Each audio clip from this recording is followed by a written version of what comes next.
Hello, everybody, and welcome back to another Movie Nights movie review. Today, we're going to be talking about If I Had Legs, I'd Kick You. This is the directorial debut of Mary Bronstein, who also wrote the movie, and follows Linda, whose life is crashing around her as she attempts to navigate her daughter's mysterious illness, a missing person, her absent husband, and an increasingly hostile relationship with her therapist, played by Conan O'Brien. The best way that I could describe this movie is Uncut Gems about motherhood, and I mean that as a complete compliment. And I want to just start off at the top by saying that I really liked this movie. It's easily in my top 5 of the year so far, and I'm really don't expect it to drop out of the top 10. I want to start out talking about some pros of the movie, and the biggest being the direction and script from Mary Bronstein.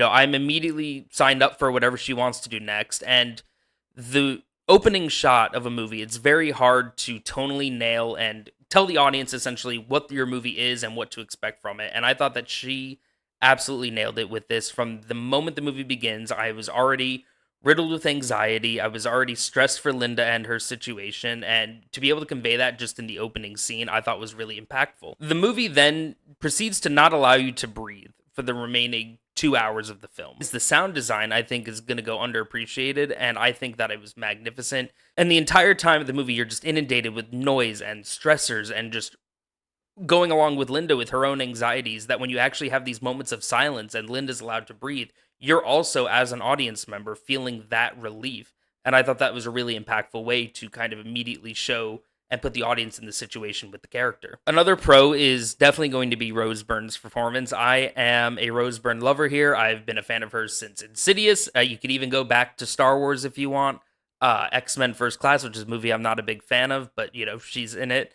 And she's always just someone that I always want to go see what she's doing. I always want to watch whatever she's in. And to see something like this, a movie that I didn't really know much about going in, I didn't really get a chance to watch any trailers or anything, and I was just blown away by the performance. I think it might be my favorite of hers to date. Another positive for the movie is definitely the supporting cast. The main supporting characters are played by A$AP Rocky and Conan O'Brien, which is a very eclectic group of people that you would not expect in a movie like this.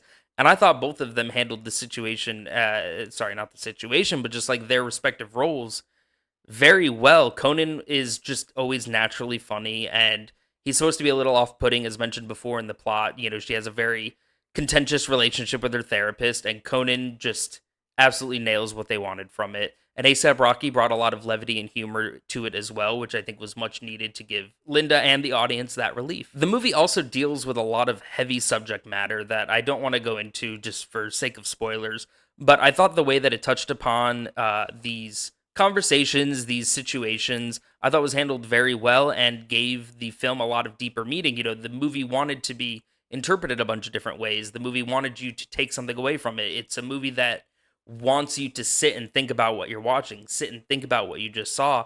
And when the movie ends, you do kind of have that moment of sitting there and you're like, wow, and just trying to process the movie. I didn't want to even give a star rating right after because I was like, I think I need to sit with this one. And to me, being able to have that thought, to be able to sit and want to actually sit and think about what you just watched is a huge compliment for movies, especially today when you're kind of going into these big budget blockbusters, your Tron Ares, which are kind of all show, all sizzle, no steak, to actually have this full meal of a movie was super fun to see. Also, I think that I'm going to be rooting and campaigning for Rose Byrne's Oscar nomination just on my own, and I would love to actually see that be something that comes, but I know there's a lot of strong performances this year, but that is one that I'm actively rooting for. In terms of negatives in the movie, I think it gets a little bit long-winded. I think it's about 15, 20 minutes too long. I think that there's some story beats that you can, that could have been kind of cut down or trimmed up a little bit.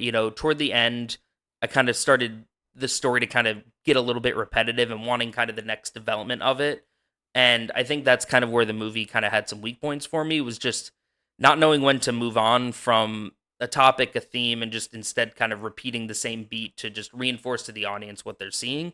There's also some very weird kind of, I don't want to call them experimental parts, but definitely some weird, when you get into the A24 side of things that you're expecting, these kind of, I don't even know how to describe them, but, you're kind of just watching black screens with noise and everything like that. I think that for me, I wasn't a huge fan of I kind of understood what they were going for with it and kind of as it works within the metaphor and the story that they're wanting to tell.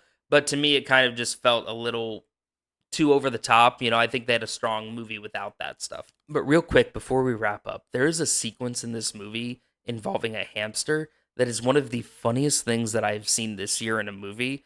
And I cannot wait for this movie to come out so I can rewatch just that sequence. I was almost in tears laughing.